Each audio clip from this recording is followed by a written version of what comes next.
ce n'est pas le moment n'a pas été bien choisi. Alors, concert pour quelles raisons? Pour quelles raisons? Moi, je ne suis pas pour tout ça. Nos frères et sœurs ont abandonné leur maison, leurs champs qu'ils cultivaient. Ils dorment dans des conditions très difficiles. Ils meurent chaque jour. Est-ce que c'est le moment de jouer des concerts? Faute de gouvernement. Est-ce que c'est le moment où Batuba Kende bakobeta concert bazoko bina bazako yemba na moment wana bandeko na biso baza na situation moko où on manque même des mots pour expliquer.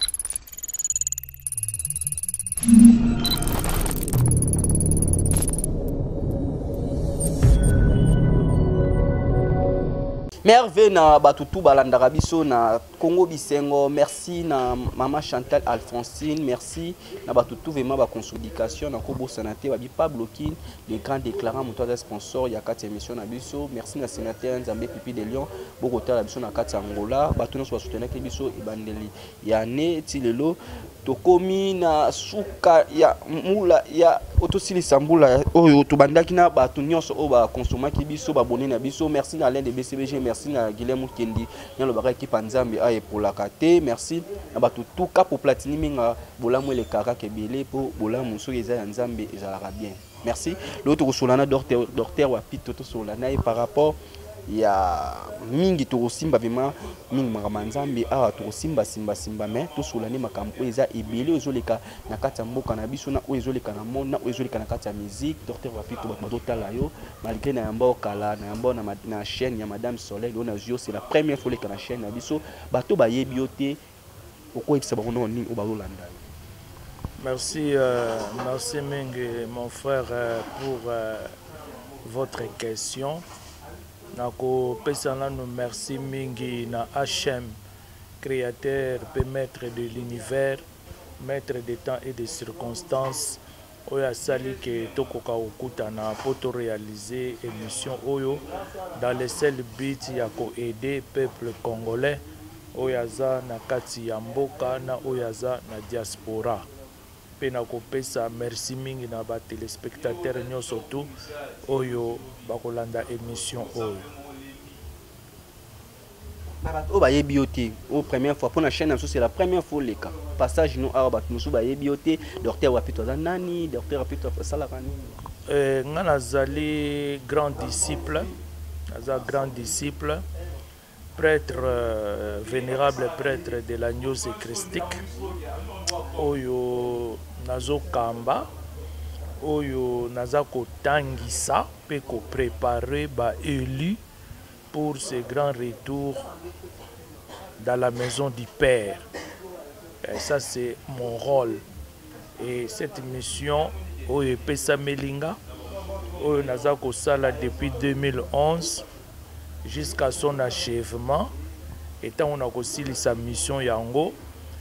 Et là, je retournerai là où j'étais avant. Matondo, toi ça qui dira.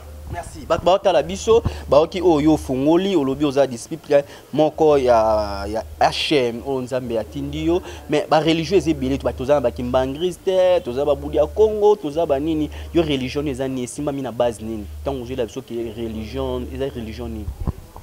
Merci beaucoup pour la mutuna. La news christique, la gnose n'est pas une religion, ni une église, ni un mouvement philosophique, ni sectaire. C'est un courant messianique qui est venu dans ces temps où le monde est en perdition, est en dérive, pour préparer et enseigner les élus à se préparer pour ce grand retour dans la maison du Père. Donc, news christique, les églises, ils appellent religion, comme je viens de les définir. Ils ont courant. Ils ont courant messianique. Ils ont courant messianique. Raison pour laquelle Nayambakaba musulman, Nayambakaba bouddhiste, Nayambakaba chrétien, de toutes tendances confondues, catholique, évangélique, kimbanguiste et consorts. Pour biso tout dans la religion. Dieu n'a jamais créé une religion. Même le Christ n'a jamais créé une église ni une religion. Il y a le bas qui allait partout dans le monde et fait de toutes les nations les disciples. Alors même pas les chrétiens. Alors même pas les chrétiens, avec les disciples. Fait de toutes les nations les disciples. Moni. Alors il va chrétien parce que le mot chrétien a commencé à récemment là, mot chrétien à Antioche. À Antioche, tant que tu as qui disciple ndenge bazalaki ko vivre kati na bango na bolingo na ndenge bazalaki ko saila misala na bango, alors batu batalaki balobi bazali ba Christos. Bazali ba Christos. Antioche c'est en Grèce, bazali ba Christos. Et le mot Christos n'est ko bimisa mot chrétien. Qui est cité qui est cité que Ezalakate, même Yehoshua HaMashiach lui-même n'a pas cité le mot chrétien dans sa propre bouche. A prononcé Yangoti. Alors, disciple, matétès, élève qui doit être auprès de son maître pour suivre une discipline. Zomon, Yango bien disciple. Yango bien grand disciple. Parce que nga nazo zo enseignement d'aba mokilo e bombama. Motu mutazo ko enseigner ngati. Ba disciple o nga nazo ko enseigner baza ba disciple. Bana. Moni nga naza mbuta. Po nga nazo zo ba enseignement ko uta direct na mokilo e bombama. À travers mon ange qui m'enseigne. Yenda zo ko enseigner nga. Est-ce que l'autre religion, religion de comment chrétien, kimbangriste, taboudia Congo, église des noirs, on peut non, les religions ont été créées par un groupe des individus, comme le christianisme. Ils ont été créés seulement au 3e siècle, 300 ans après que Yehoshua était sur la terre. 300 ans. Est-ce que Loko Basali a 300 ans après son initiateur? Est-ce que ça sont véridique? Et ça sont véridique. Parce qu'ils ont entendu 300 ans pour créer le christianisme. Avant cela, il n'y avait pas le christianisme. Il n'y en avait pas. Les disciples, évangile. C'est tout. Même les problèmes de Fumu Kimbangu, Yantungunwa, en 1921, n'a pas créé une religion, n'a pas créé aussi une église. L'église d'aujourd'hui là a été créée en 1959 par Papa Diangenda Koutima. Et comme église de Jésus-Christ sur la terre par le prophète Simon Kimbangu. Et comme une église chrétienne orthodoxe. C'est-à-dire, comme un message en Fumu Kimbangu, qu'on greffer le christianisme, qui était une erreur fatale. Il y a un Congo et Bunginzela. Baza sous un message véridique. Il y a Fumu Kimbangu te. Comme qu'on enseigne Jésus. Mais Jésus, on enseigne Kolo Yesu. Mais c'est un faux Jésus qu'ils avaient fabriqué au 3e siècle. Parce qu'avant, le nom de Jésus n'existait pas. Le mot là, Jésus existe à côté. C'est un nom qu'on a intronisé dans la Bible récemment. Pourquoi il domine le monde? Mais oui, et domine le monde parce que dans l'an 300, l'Église catholique, c'est une grande institution parmi les plus grandes institutions du monde. Tant que vous colonisez Bisso, coloniser Bisso quand? Dans le 15e siècle. Mais c'est là qui créé dans le 3e siècle. Dans l'intervalle du temps, du 3e siècle au 15e siècle, il y a un faux Jésus. Il y a un fabriqué dans le concile de Nicée. Il y a une photo qui est faux. Il y a un fabriqué dans Turin. Ce jour-là, il rentrait de l'Italie. En passant par Turin, comme un artiste, décorateur, peintre, oyo asalaki ekekonaye, batelemisi caravane na bango, adopté. Que allez, bokamata elongi wana, yangwana elongi, oyo batu babandoko ba Jésus, yangwana. Yango batu ba tchétché na kata église na bango, même chez les branamistes.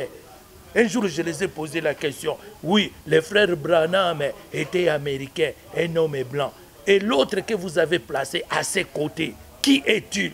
Oh Jésus. Je dis, mais non, Yehoshua HaMashiach, qu'on a appelé Jésus, n'était pas un blanc. N'a jamais été un blanc. Mais comment vous avez placé la figure, la morphologie d'un blanc, soi-disant Jésus? Oui, c'est Jésus qu'ils avaient fabriqué au IIIe siècle. Au moment où vous vous êtes attaché avec ces Jésus-là, tous vos enseignements pour moi tombent à pic.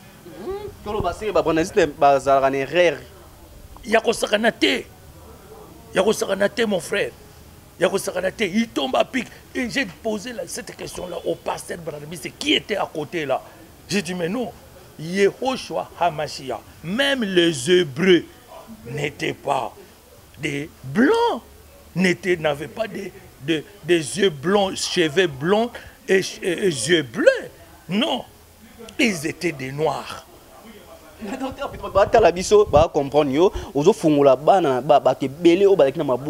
Qui est vrai Jésus? Qui est vrai Jésus? Au choix de Jésus-Christ de Nazareth. Allez lire l'évangile selon Matthieu et lire l'évangile selon Luc sur la généalogie de Jésus et la naissance de Jésus. Vous allez voir, ça ne colle pas tous les deux. Ça ne colle pas. Si on amène ça devant un tribunal compétent, et le tribunal va déclarer que ces deux évangiles-là ne tiennent pas debout, ils ne parlent pas d'une même personne. Pour quelle raison? Pour quelle raison? Évangile de Matthieu, Jésus, après sa naissance, visité par les trois rois mages, Melchior, Balthazar et Watley. Oh, c'est comme ça. Dans une maison, est né dans une maison, pas dans la grotte. Évangile de Luc, l'air Jésus là est né dans une grotte, visité par les bergers, Oyo Bazala qui koboko la même libanda, Oyo Kuna par les trois mages qui venaient de l'Orient, et l'autre par les bergers, Oyo Bazala qui peut être troupeau na Boutouana pendant l'hiver, bien sûr. Quand on voit les années là, les dates de naissance, ouais. Ça ne colle pas tous les deux, ça ne colle pas. Le Jésus de l'évangile de Matthieu, après sa naissance, après la visite des trois mages, on l'amène en Égypte parce que Hérode voulait les tuer. On l'amène en Égypte cette nuit-là. L'ange vient dire, oh bon, mais en Égypte, Hérode a ligné Bomaï. Bazub a mis en Égypte. Il va aller rester là-bas 4 ans. Mais tandis que l'évangile de Matthieu dit non, l'air Jésus est né dans une grotte. Les trois mages n'existaient pas. L'Hérode n'existait pas. Et après, on l'amène le 8e jour au temple. 8e jour au temple pour se faire circoncire. Tous les deux, est-ce que ça colle? Ça ne colle pas. Ça ne colle pas. Ça ne colle pas. Alors, il y a un loba. Jésus au moni bazotambola ni na l'église. Oyo fabriqué qui na 3e siècle. Info. A comme biso nulle part. Tout le monde a lelo, surtout dans le monde, tout le monde en Afrique, batalobi base ya ba nanzambe lelo soki Afrique lelo ezo simba, l'église tezo se protéger en l'église ba mamolang, l'église ya ba coutume 15e siècle. Ils nous ont dépouillés de nos rites ancestrales. Ils nous ont dépouillés de nos traditions et nos cultures. Est-ce que tu as développé? Depuis au sein de l'amour, l'église n'a jamais développé une nation. L'église que vous voyez là n'a jamais développé une seule nation. L'église prêche le royaume des cieux. Mais eux-mêmes, ils ont peur de mourir pour rejoindre l'Ola. Le pasteur malade, il fouille ici, il va aller se faire soigner en Inde. Il va se faire soigner aux États-Unis d'Amérique. Il va aller se faire soigner en Europe. Il va aller se faire soigner en Afrique du Sud. Azobanga liwa ndeko bomoninga nazareki déjà mukufi na kufaki déjà. Mais pourquoi me mourir? Yo tangisa biso ke kuna na lolo ezalaka kitoko eleki awa tout ça. Mais pour yo kota kuna, tu dois mourir dans la chair. Nzamba tindi ye lo côté. L'église n'a jamais développé, la religion n'a jamais développé une nation. Raison pour laquelle, au XVIIIe siècle, Adams Weishaupt, le fondateur des Illuminati, avait pensé, l'évêque, à qui évêque de l'église catholique en Allemagne, alors maintenant, alors que le pape venait de déclarer récemment que l'Ifelo est à la cate, le pape François a déclaré ça ouvertement. L'Ifelo est à la cate. Ce que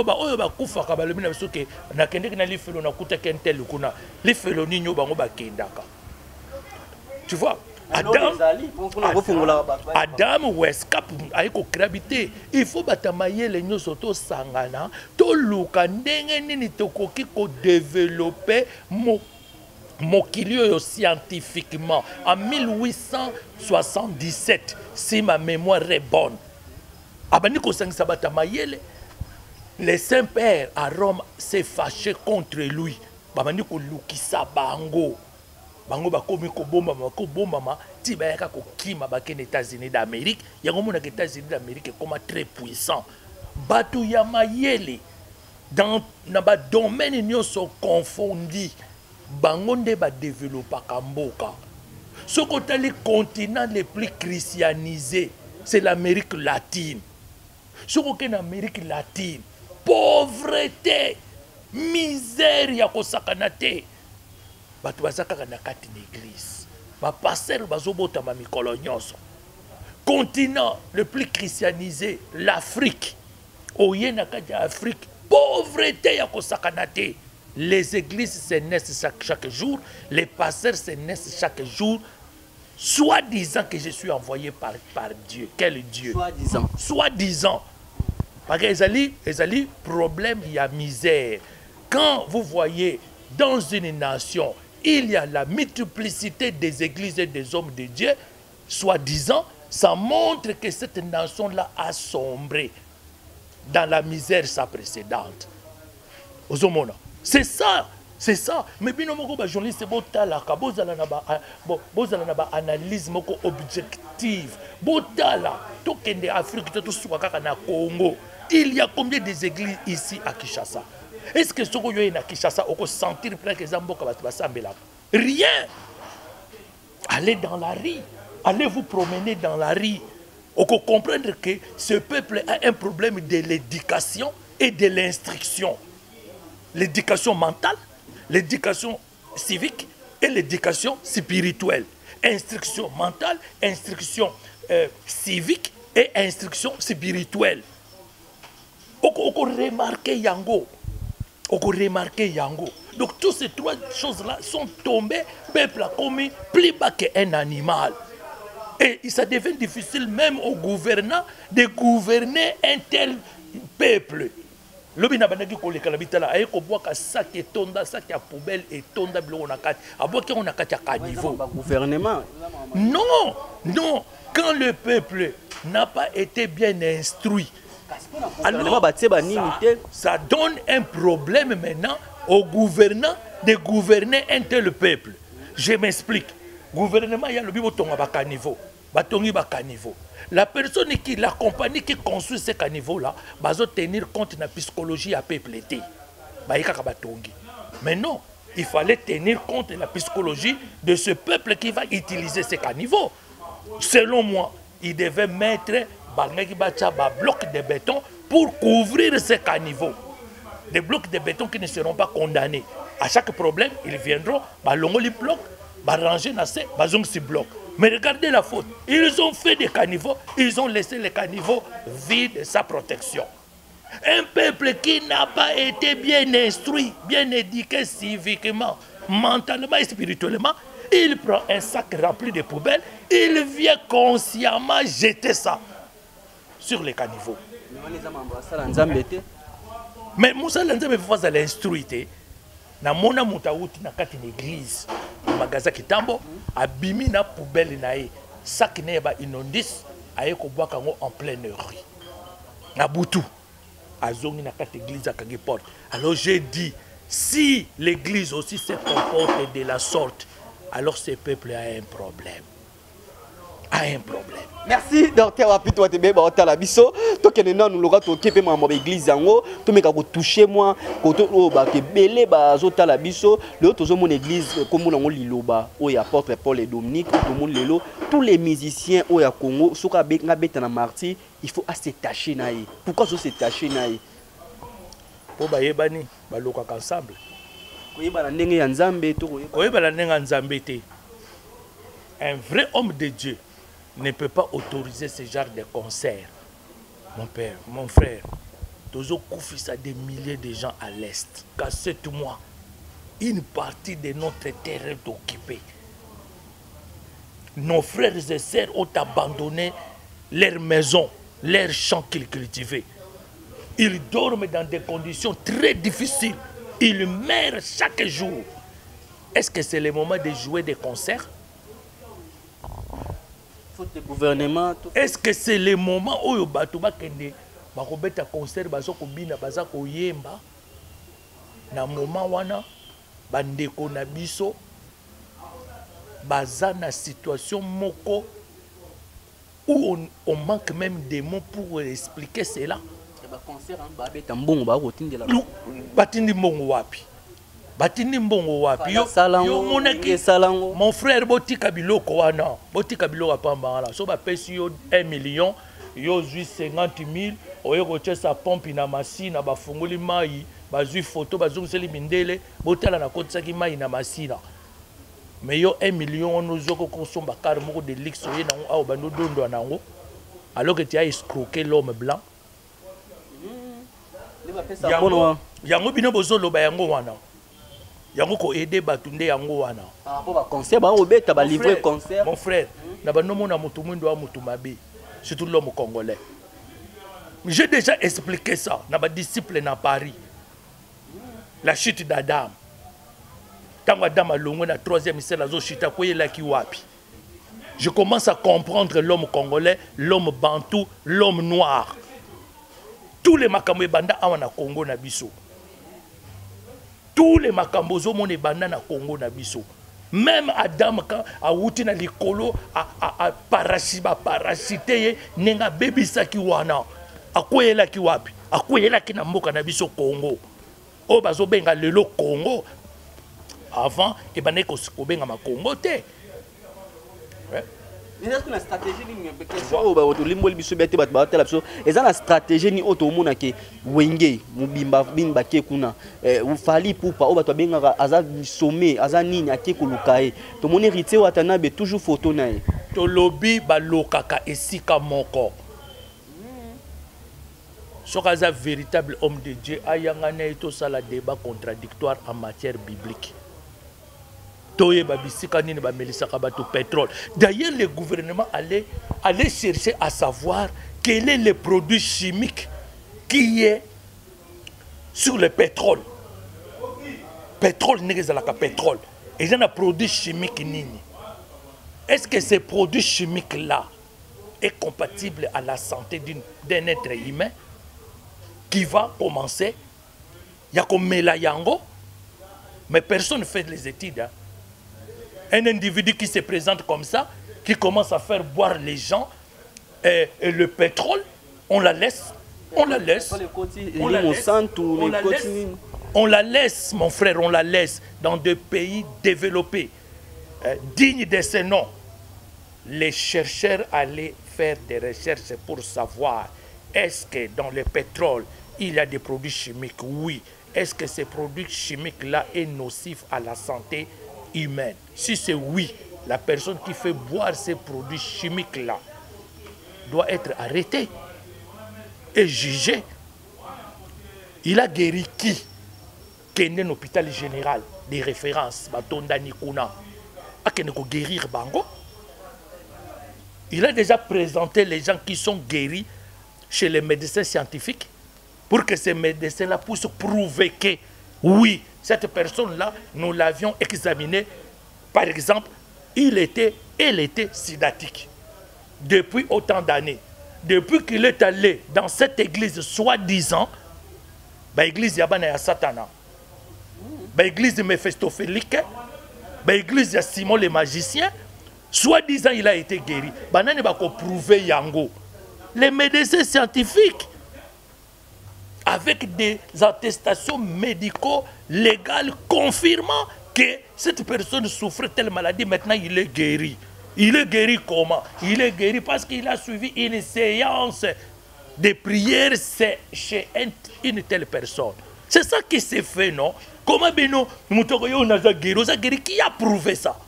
Qui namona ke mususu ba médecin ba sengenge ba lobi biso moko tozo ba sidati ki totindi la yo bango obiso to yebi opesa biso combien de temps qu'ils vont rester dans votre église après to ya kozwa bango to reye kizamine bango totala soki side bungi to side zakaka andimaka te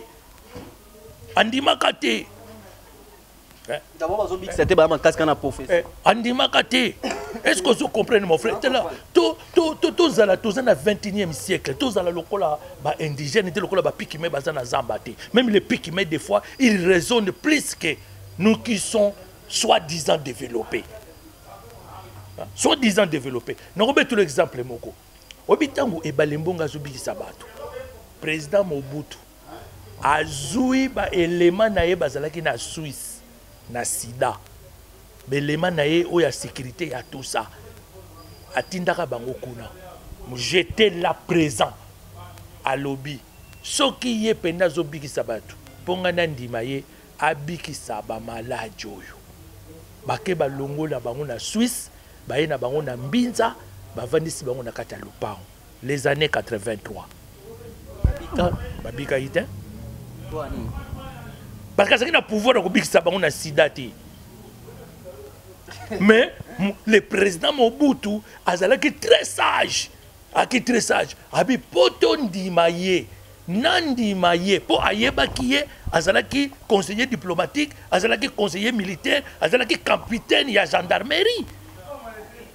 Somon azui batu belema na ye, alongoli bango na Suisse, balaki 2 ou 3, bakomi kolala même na kati ya lopango ya Ebalembonge. Et le président Mobutu Maréchal dit à guérir Bango. Dans les années 83, il y a sida, même Kiso, Bazui, Lelo, et Zomakina Nouté.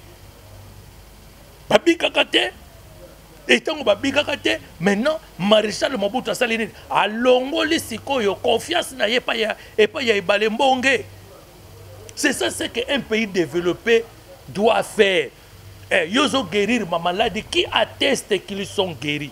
Qui a attesté qu'ils étaient malades avant de venir chez vous? Et avant que ces gens-là puissent donner témoignage, les témoignages doivent être accompagnés avec une attestation médicale, scientifiquement prouvé que ces éléments-là ont été malades et maintenant ils sont guéris. Nebiso tokondima sikoyo ke baza guéri.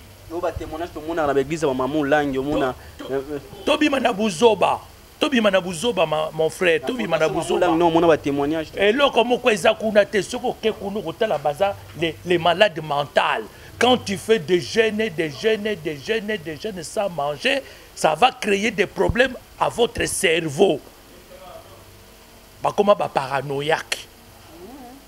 Ngana yebi ata moko te nazana ba sere nanga ya quartier soko ko tala bango bakonda bakoma ko bela ba gastrique bakoma ko bela ba estomac likolo ko boma nzoto nzala po nzamba ndima funa boma nzoto nzala jamais je dois tout simplement connaître les principes pour téléphone nanga sala na ko tungisa yete il faut na comprendre kaka ba principe ya Android. Les important, mais le principe n'est important. Le principe, c'est important. D'ailleurs, celui qui a la connaissance est plus que celui qui gêne. Qui est le principe? Le principe, il y a bon Zambé. Comment Dieu fonctionne? Comment il fonctionne? Ce que vous continuez à principe, et s'il y a un problème, pour respirer, ce que vous forcez, c'est-à-dire qu'il y a un problème. Vous avez un problème dans le poumon. On comprend ce qui est respiration et rythmique, comme l'aiguille d'une montre. Comme moi je suis en train de respirer. À partir seulement de votre respiration, je peux vous diagnostiquer. Mais principe on peut sabiso bat balanda biso mutu musa balanda biso akozo apiki azo principe atiango liboso. Les principes là tozo ko enseigner ko danyosi christique mon frère. Tangu Yehoshua Hamashia Jésus enseignait ses disciples banako lo banabango ne dites cela à personne. Ne dites cela à personne. Wana ezali ba principe o tozo ko enseigner dans la news christique. N'a pas ce principe sur la femme. La femme, c'est la matrice qui nous a engendrés. Une personne qui ne respecte pas sa femme est vouée à l'échec. Une nation qui ne respecte pas les femmes, cette nation ne se développera jamais. Une nation qui ne fait pas crédit à ses concitoyens, cette nation-là ne se développera jamais. Raison pour laquelle le moni, bazumbo on a biso awa, baki ko tia na ba banque na Poto, baki ko tia na ba banque na ba Dubaï, baki ko tia na ba banque na ba paradis fiscaux et ils ont développé ba mboka wana.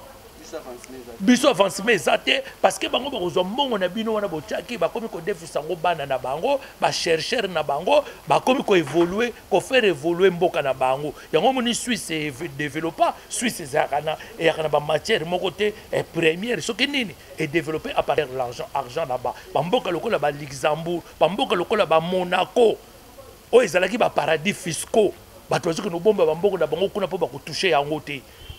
Bango bazo utiliser mbongo ya bino bochaki kuna bango bazo développer ba mboka na bango. Et ça ba principe. Moi s'il faut comprendre qui est-elle une femme, qui est-elle. Alors ceux qui ont respecté yété, ceux qui ont yebi psychologie na yété mabé. Et j'ai compris ça dans la news christique. La place de la femme. Une nation qui ne respecte pas les femmes, cette nation ne se développera jamais. C'est pourquoi Mao dit une bonne femme fait de son mari un bon travailleur. Il y a un Occident, bachaka moi si liboso. Mobali na sima. Oui, c'est pas principe. Pas principe. Et ça pas principe. C'est la rabiso dans laquelle boyanzoto kola la moi cité, ba la rabiso l'église boyanzoto kola la moi cité, ko yibate, ko loka mutu ko zalate, ba principe. Oui, ça pas principe. Ils appellent par principe. Ils appellent par principe. Il faut pas que le méfait, il y a sexualité. Parce que la sexualité, normalement, c'est pour la procréation, pour se multiplier. Ils sont objet de divertissement. Comme moi, je me promène souvent la nuit. Jeune fille, ils ont fait ça mawa, nabana mibali. Ndenge bazo sala, ndenge bazo teka nzoto la kindumba, bazo boka ba sperme partout. Mais ba sperme wana bango bazo boa kaka. Ils ont fait quoi? Ils ont fait naître ba démon. Ba démon wana bako sala nini sikoyo? Bako démon wana bako poursuivre bino. Bazo boka ba sperme non? Partout dans la capitale, il y a des maisons closes partout et partout où on a des jeunes filles batondani, ba maman batondani qui se prostituent parce que la situation est tellement difficile. Quand la situation est tellement difficile chez la femme commence à vendre son corps. Elle vend son corps qui aux hommes. Et mibali on a ce côté bazo sala ni bazo sopa ba super mais na bango libanda abwaki on a kata préservatif bazo préservatif ba bwaki mais ba super mais wana ils ont créé nini ils ont fait naître ba démon et ba démon wana siko ba ko sala ni ba ko panda ko poursuivre bino. Vous comprenez? Ba démon wana en quelque sorte ba comme le ko la bana ya kuluna ya molimo. Oyo moni bazo ko panza bino bazo ko boma bino na kati ya butu. Na ba matière on a un aussi une des sources. Yango moni na bamboka développer balingaka te sexualité et ça na bamboka zali très pure. Balingaka te ba sexualité et ça la mabongo. O moni na Qatar tango ba ke ba pikisi ni ba bitongi to mona prostitution awate to lingi to mona pe homosexualité awate. To lingi te. Pona nini boko suye mboka na bango. Boko suye mboka na bango. Donc mboka oyo bokanisa te que ça facile pour bino bo relever yango ça facilité. Na comme na moment ngote. Eza facilité, c'est pourquoi nous sommes présent oyaye oyete comme aujourd'hui on dit oh Fachi béton te. Maintenant c'est Fayou. Vous croyez que Fayou va avoir la capacité de relever ce pays? mboka oyo po botelemisa yango ezosenga bato ya molimo fo baya koexorcise yango. Mboka déjà kala mingi te élection loko kemamba mboka ozomona par rapport ya année to bandaki année na tolo komona suka par rapport ya bilan na par rapport oyo mozomona tokende ngi ekinende na ndeni le pays va très mal. Tout le monde peut constater ça. Même un gamin de l'école primaire peut constater cela. Ce qu'on bimi na boutou, par exemple, au monde le nombre de nos filles qui se prostituent la nuit, nos mamans qui devaient rester à la maison bénéficiant l'argent de passion de leur mari, qui ne le reçoivent pas. Moi, ma mère, on allait chaque le 20 à Kalufungula pour récupérer les soldes. Yamoba Linaye. Vous comprenez? Chaque le 20, tu na Kalufungula wa nozomona mon père fils policier. Tu sais que ne mère nanga a récupéré bon ya passion, a zuit au na zandu, a someli biso biloko ndenge bona nezalibwe. Et aujourd'hui, est-ce que beaucoup de femmes reçoivent ça? Non. Même ceux qui travaillent ont même des difficultés. C'est pourquoi maintenant l'éducation est tombée à terre. Les parents n'arrivent plus à bien éduquer leurs enfants parce que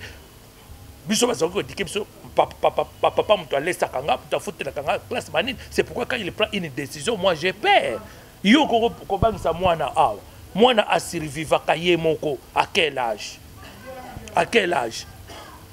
Alors quand on va aller aux élections, j'ai toujours dit, moi en tant que docteur Pierre Wapiti, moi qui au Congo, vénérable prêtre de la Gnose christique, grand disciple, j'ai toujours dit ce pays n'a pas besoin d'une élection. Ce pays a besoin d'une révolution qui sera conduite par le peuple, pour le peuple et avec le peuple.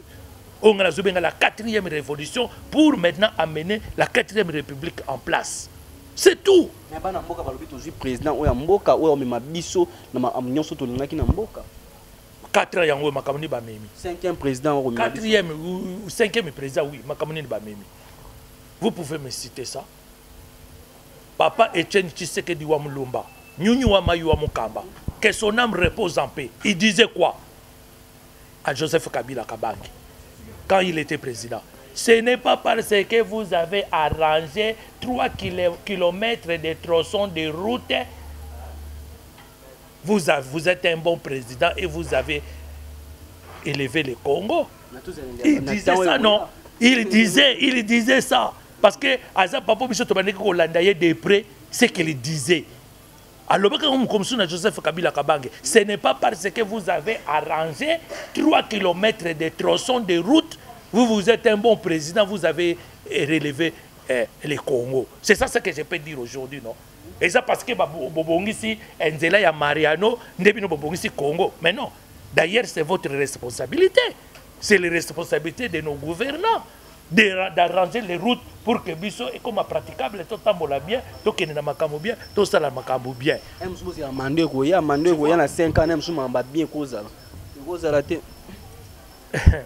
Mon frère, tout commence par la tête. Tout commence par l'imagination, par la pensée. Ce qui est bandeleza déjà ma baie, en tout cas, tant que comme la carte pour c'est comme ma passe. Athlète, ce qui a bandi course naïm ma baie. Apola kaka na suka. Première pas où il y a tchakatango ba beti sifflé. Yango eko déterminer suka ya compétition naïe.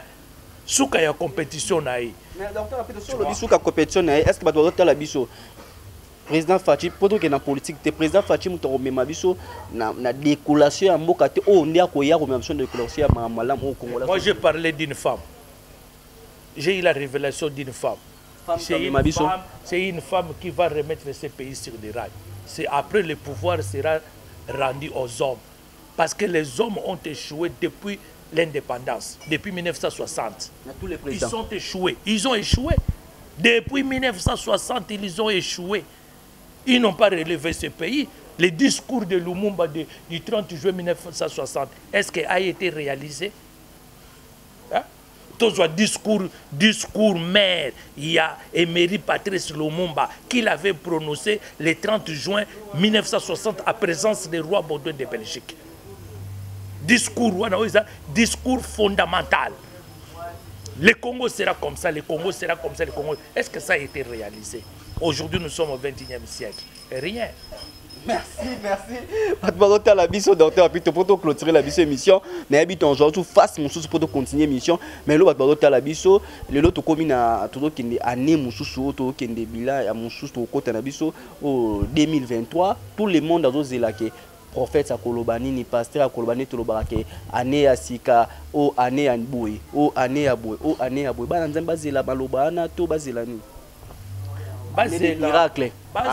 bazela maloba wana mon frère nalobaki na poto sur 2022 nalobaki oye koleka sur 2022 en 2022 eleki 2023 tozozela sikoyo oyo 2023 ce n'est pas aujourd'hui que je vais le dire nakoloba yango tant tokokota na 2023 oyo tokomona 20 na 23 oyo tokomona 4 na 3 bakobunda po bakenopesa biso 7 2 plus 0 plus 2 plus 3 oyo ekonopesa biso 7 tokolobela yango 2023 ekozala ndeni tokolobela yango mais ce n'est pas encore les moments mais maintenant là tokolobela kaka na ba autorité bakengela makasi pont maréchal bakengela makasi pont ya Kwang pont ya Mai-Ndombe bakengela yango makasi parce que tant tozo sonde likolo tant tozo sonde penase ce qui va palanganité les deux polans et qu'on soit pas problème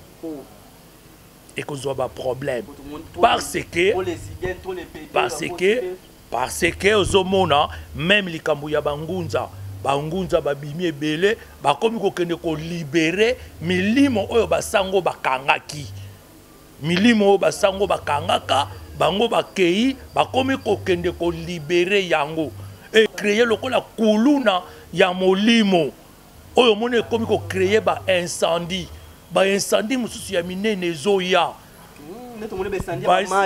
incendie ya bamai incendie leki na bamatadi na bapont maréchal eza koya batika kosala makambo wana soki basango bazalaka kokanga milimo wana bayebaki nocivité bayebaki mabe oyo milimo wana ememaka na mboka yango babandeki kokanga yango bango baye bakomi kokende kofungula milimo wana sa bayeba ndenge bakogere yango après.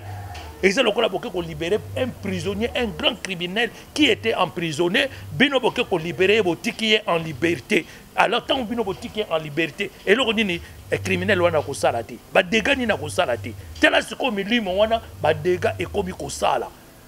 Et ba dégâts komi ko sala sikoyo ndenge tozo ko sonde na likolo tozo ko sonde na se tozo kote na mikile bo mama tozo mona ke ba ko ya ko sala susu makamu ya mabena na pont ya Mai-Ndombe bakosala ngo mabe bakosala mabe na pont maréchal bino bokomona ngaka na moi kaka ke oh pont maréchal ebuka ne zuba problème oh pont ya Mai-Ndombe ebuka ne zuba problème nzoke kozala makamu esalami na butu na milimo oyo bazoko agir sikoyo lokola bakuluna baregisaka na moi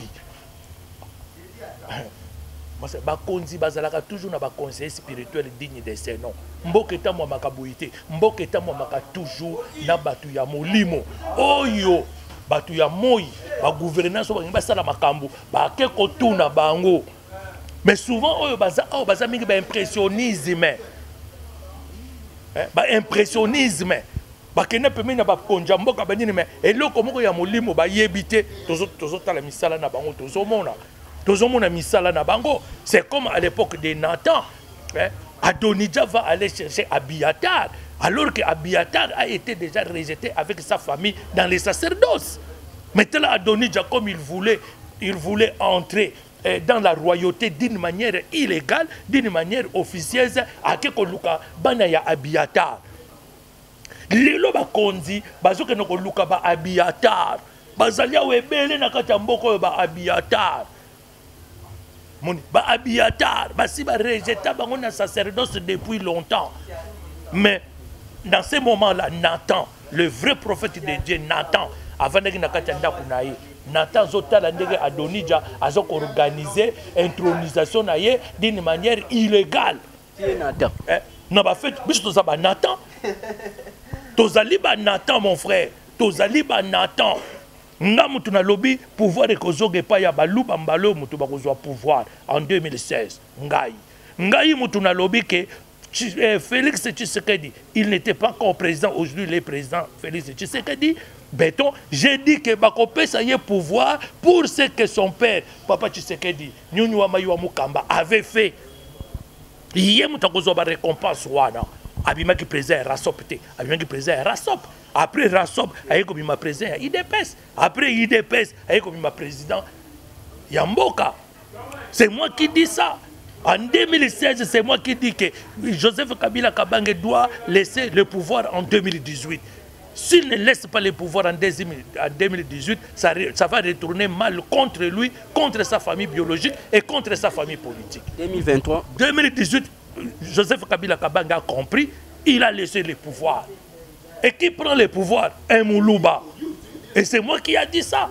En 2016, le pouvoir va aller entre les mains des Balouba. Maintenant, je suis en train maintenant de contrôler et surveiller le pouvoir que les Balouba ont. Qu'ils disent que vous connaissez Abouétou. Vous comprenez? Mais, en 2028, nous avons déjà l'herbe qui peut ma candidature et qui peut ma enrôlement déjà bandit, l'herbe candidature et qui peut ma n'enga si qu'on a analyse nanga. C'est moi qui ai analysé les chiffres. 2023, 2018. 2023 maintenant. En 2023, tant que ma candidature est coupée, ça m'a n'enga ici qu'on a prononcé. Maintenant, je me réserve. Maintenant, je me réserve, mais je suis en train de contrôler tous les mouvements qui sont en train de se faire. Nous avons contrôlé le peuple congolais salingi Fachi. Tu vois, pour na bongo te nazo contrôler yango parce que na no match betamité tozo zela. Na lobaki na coupe du monde na ebisi batonga bi Argentine, Messi na Mbappé kindoki na bango ezobunda. Mais Messi mutu akomema coupe oyo na Argentine akolakisa ke mystiquement parlant aza mokolo ya Mbappé. Merci aussi Sina Docteur Wapito Naibike na ozoyer les na saison oya to meka ko partager naye to meka ko fungula nzungu to ba to kota ba point mususu o etikali bana ba ke bele bazola na minso mutu nyonso fungwami place ozui oyebike o simbeza yo benga Docteur Wapito na numéro na opesa awa komela ye luka oyeba kité. Docteur Pto batali biso héritier watana Robert Alobi fala betaka analyse no sala na des concert héritier na concert fala beta. Bilo kwalanga na zanga nango besoin te. Moment où tozo vivre eza moment ya distraction te. Moment où tozo vivre eza moment to se concentrer sur makambo ezo leka na est ya mboka na biso. Omoni eza moment ya ba distraction ya papa mbawana te. D'ailleurs ngana loba na bi mais falaka de mbula o ebetaka va concert a falaka ebeta jour à concert.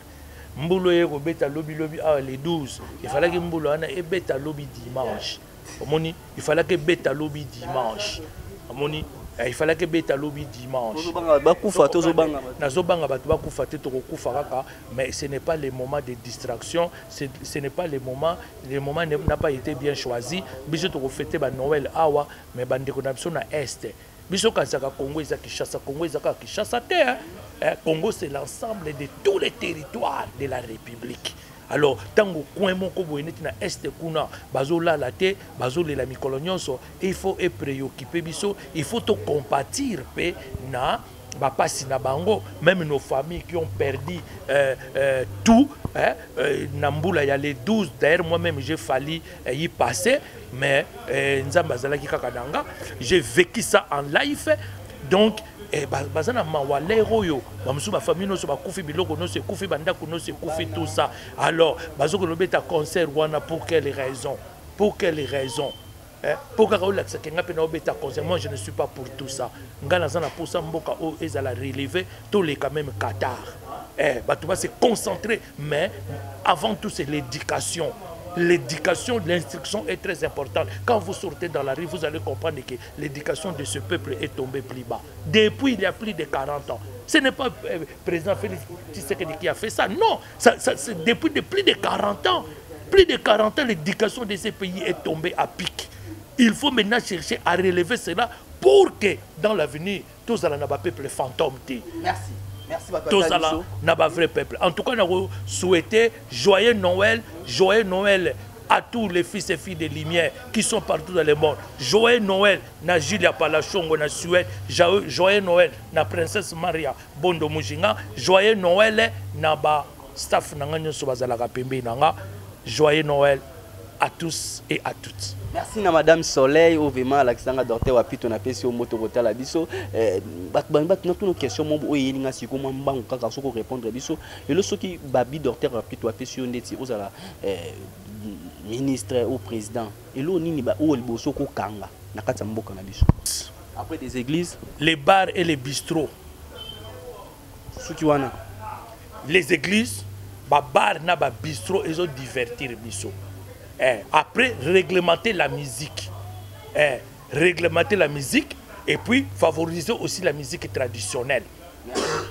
Merci Tokomi Nasuka, merci Merve na batno so banuka bezaka éducation mami midinze mamotema tous pepele yambe tout le merci Docteur Wapito to sene émission le to décembre le 24 héritier watana brobeta le 25 donc singa bat obile ba soutenir la musique ya Congo to kende te pona loyenge mais to kende otala bonne musique héritier watana be merci na batu veme bele balanda biso ba boni na biso nyonso na bakaka kapo platine minga bolamu le kaka kebele bolamu ezala kaka ninge ezala kaka na santé balobi nangola Pablo King des grands déclarants merci ningo sola kana baleki na yo ningo sala vraiment bien ola mutoza mutema nzamba peso ya molamu merci na groupe momo sala kana bon pembeni ma soutenir kayo na conseil na tout vraiment na ko bosate batebele vraiment bazala pembeni no wana ko bosate sénateur Nzambe pipi de lo na pe bon mbotina musikanga na mtukutani mbalasi ma ciao.